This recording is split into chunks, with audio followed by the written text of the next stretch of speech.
से मामला पूरा झूठा है, क्योंकि लड़के द्वारा बोला गया था कि सीसीटीवी फुटेज में सब चीज़ है करके।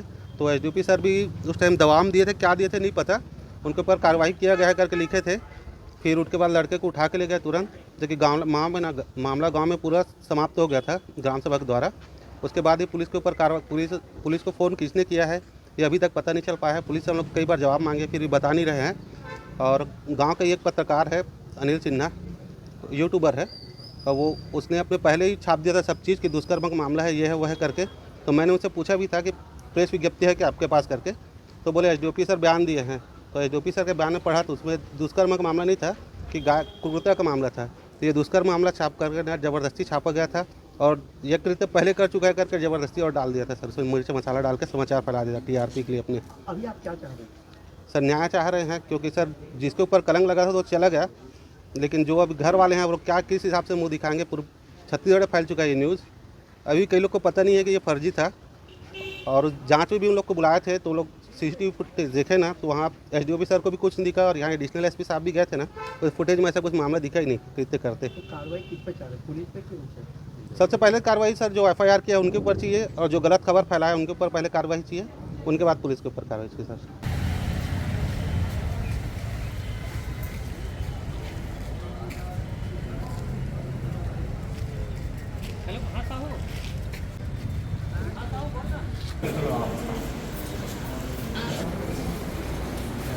ये सब मेरा भाई के ऊपर कुछ बहुत गलत इल्ज़ाम लगा है। कई पत्रकार फर्जी समाचार दिए हैं, उसके लिए हम लोग कलेक्टर के पास आए हैं। यहाँ तक कि पुलिस ने भी बहुत बड़ा गलती किया है, जो उसके ऊपर एफआईआर होना चाहिए, क्योंकि उसने बिना एफआईआर दर्ज किए हम लोग को उठा कर ले गए और वहाँ लगभग 8 घंटे रखे गए। और वहाँ पास हम लोग बार बार गुहार भी लगाएं कि मेरे भाई को छोड़ दो, हम लोग को जाना है, उसका तबीयत ख़राब है करके। तो लोग छोड़े भी नहीं, और 8 घंटे हम लोग को रखे थे। और वहाँ जो पत्रकार बुलाए थे तो वो बोलते पता नहीं वो पत्रकार का, लेकिन वो पत्रकार लोग भी बहुत गलत अनाचार किया करके, मतलब बिना जांच के उन्होंने बहुत गलत मेरे भाई के खिलाफ़ छापा था न्यूज़ में। और वो बोलते हैं कि जो पुलिस वाला है कि हम लोग जब विधायक के साथ गए थे वहाँ, तो विधायक के साथ जाने के बाद वहाँ बोले कि मतलब पूछे विधायक कि कैसा छप गए पेपर में करके। तो पुलिस वाला बोलते हैं कि हम लोग समाचार वाले को बुलाए नहीं थे, वो लोग अपने से आए, अपने से फ़ोटो खींच ले करके। तो हमने उत्तर दिया कि फ़ोटो में खुद उनका दोस्त जो सिपाही था लुंगड़ पुलिस का, वो दोनों नज़र आ रहे हैं उनके फ़ोटो में। तो पुलिस और जो रिपोर्ट भी किया है पुलिस के पास बिना मामले को जाने हुए, तो पुलिस से बार बार पूछने के बाद भी जो अपना रिपोर्ट जो भी रिपोर्ट किया हो, कोई भी आदमी बेलगांव का हो कहीं का हो, तो वो अपना नाम बता ही नहीं रहा है वो, ठीक है। और वहीं एफआईआर बिना एफआईआर के उठा के ले गए हैं।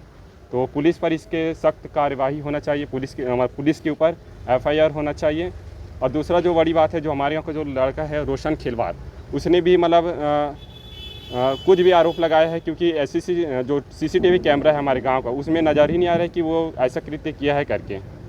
और मैं बोलना चाहूँगा, जैसे 2 तारीख को जो अनिल सिन्हा जो पत्रकार है हमारे गाँव का, वो भी मेरे भाई के बहुत उसके ऊपर भी एफआईआर होना चाहिए, क्योंकि उस पुलिस वाला का मुझे नाम तो नहीं पता, लेकिन वो डोंगरगढ़ थाना का ही है, ये तो निश्चित है, कंफर्म है कि वही। Yes sir. कार्रवाई नहीं होता तो क्या करोगे आगे? और जाएंगे जितना भी अभी पॉसिबल है उतना। आपका नाम बताओ। दुष्यंत कुमार।